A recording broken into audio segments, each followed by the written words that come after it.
A particular one that always fascinates me is this one here, where the back of the chair comes down to accommodate a child patient.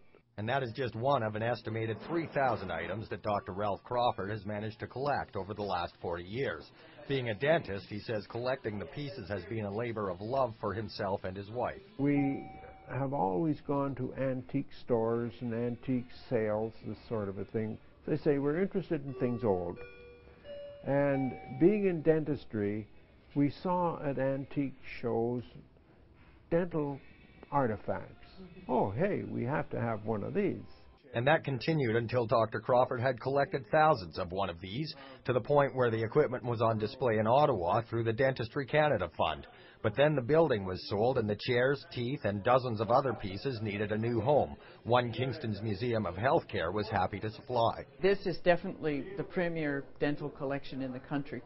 And it's not something that we could ever hope to acquire or amass ourselves, particularly since the Crawfords spent 40 years pulling this together from sources all across the country.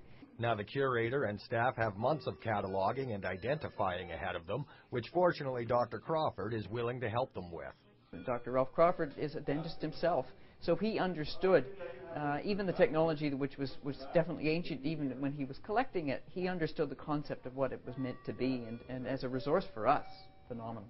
Some of the dental equipment will be on display at the Museum of Healthcare in 2011. Darren Davis, CKWS Newswatch, Kingston.